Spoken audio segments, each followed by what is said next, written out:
Des spécialistes de la Bible estiment, pour plusieurs raisons, que le récit de la femme adultère que l'on lit ce dimanche n'appartiendrait pas à l'origine à l'évangile de Jean. Et on y perçoit d'ailleurs des notes très propres à Luc. La même miséricorde qui a accueilli l'enfant prodigue dimanche dernier semble aujourd'hui déborder sur cette femme, sur cette pauvre femme.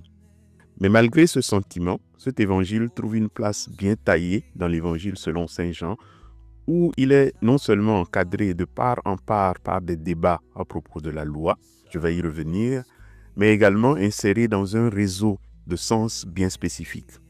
Ce réseau est celui des rencontres de Jésus avec les femmes dans l'évangile de Jean. C'est une perspective que je dois à un papier inédit de mon confrère Benjamin Akoutia, à tout seigneur, tout honneur, que je salue d'ailleurs au passage. Mais d'abord, écoutons l'évangile et nous y reviendrons. Jean, chapitre 8, versets 1 à 11. En ce temps-là, Jésus s'en alla au mont des Oliviers. Dès l'aurore, il retourna au temple. Comme tout le peuple venait à lui, il s'assit et se mit à enseigner. Les scribes et les pharisiens lui amènent une femme qu'on avait surprise en situation d'adultère. Ils la mettent au milieu et disent à Jésus, « Maître, cette femme a été surprise en flagrant délit d'adultère. Moïse nous a ordonné de lapider ces femmes-là. Et toi, que dis-tu » Il parlait ainsi pour le mettre à l'épreuve, afin de pouvoir l'accuser. Mais Jésus s'était baissé et du doigt il écrivait sur la terre. Comme on persistait à l'interroger, il se redressa et leur dit, « Celui d'entre vous qui est sans péché, qu'il soit le premier à lui jeter une pierre. » Il se baissa de nouveau et il écrivait sur la terre. Eux, après avoir entendu cela, s'en allaient un par un en commençant par les plus âgés. Jésus resta seul avec la femme, toujours là, au milieu. Il se redressa et lui demanda, « Femme, où sont-ils donc? Personne ne t'a condamné ?»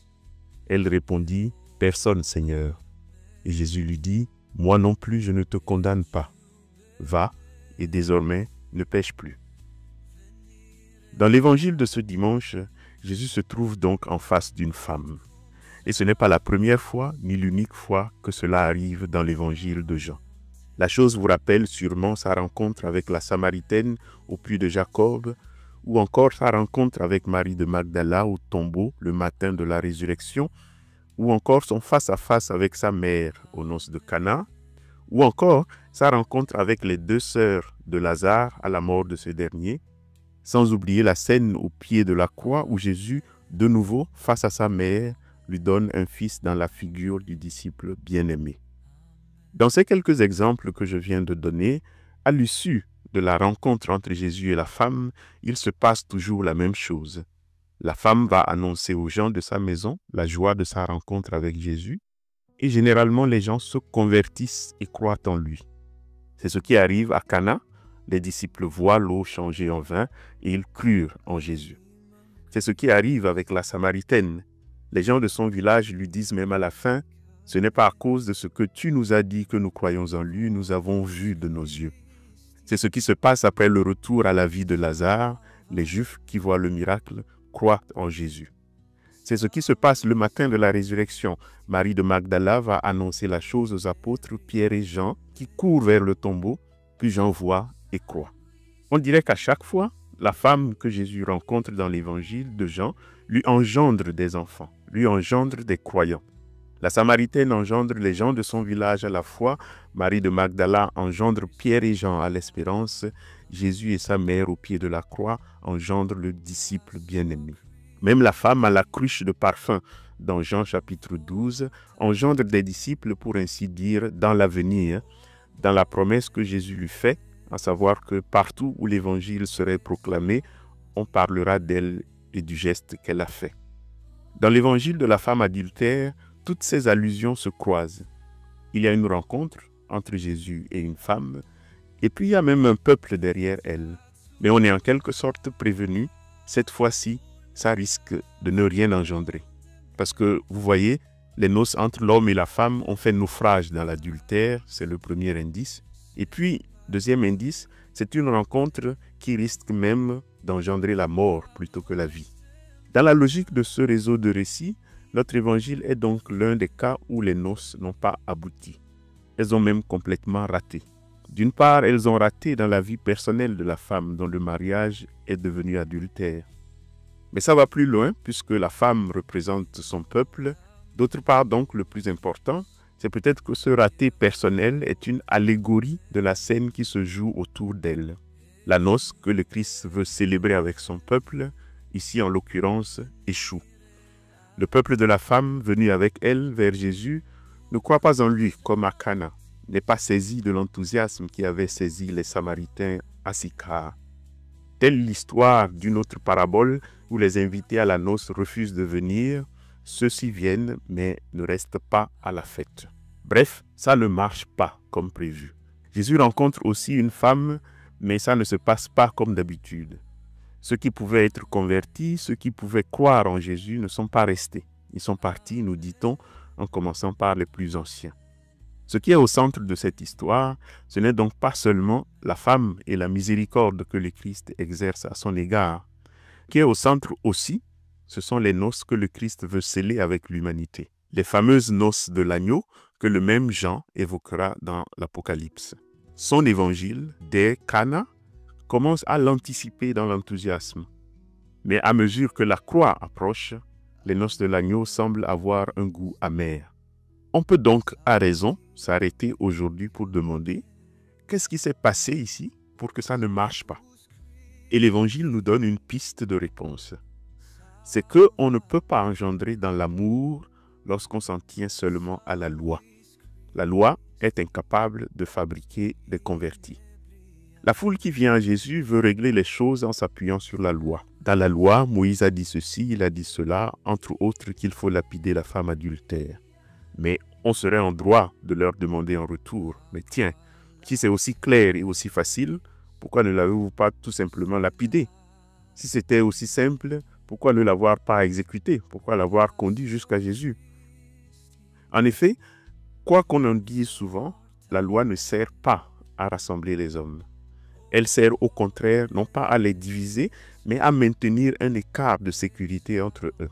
On estime d'ailleurs que le terme grec « nomos », qui a donné le mot « loi », désignait originairement le petit espace entre ma clôture et votre clôture qui sépare nos deux maisons voisines.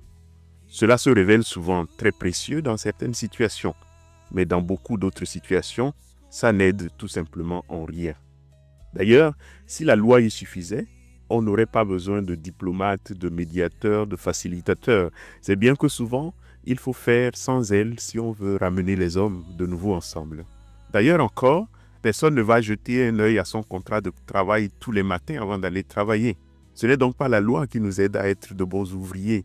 On ne va jeter un œil au contrat souvent que lorsqu'il y a un problème, lorsqu'il y a de l'eau dans le gaz, qu'on se tape dessus depuis longtemps et qu'on cherche les moyens d'un divorce plus ou moins apaisé, mais depuis longtemps consommé. D'ailleurs, enfin, le juge qui tranche, j'aime beaucoup ce mot de trancher, le juge donc qui tranche au nom de la loi est rarement réconciliateur. Au contraire, il sépare celui qui a raison de celui qui a tort, il envoie l'un en prison afin que l'autre soit le plus éloigné possible et puisse vivre en paix. Une des conclusions possibles de tout cela, c'est que ce n'est jamais très simple avec la loi. La loi est importante, il faut la respecter, mais depuis les premiers siècles, les chrétiens sont convaincus qu'elle ne peut pas sauver. La loi sert à maintenir l'ordre, à punir le mal, à faire toutes sortes de bonnes choses et de choses extraordinaires, mais il lui arrive quelquefois, sinon très souvent, d'être injuste.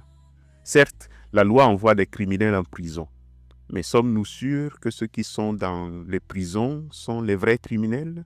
Nous le savons, il y en a pire qu'eux qui sont en liberté.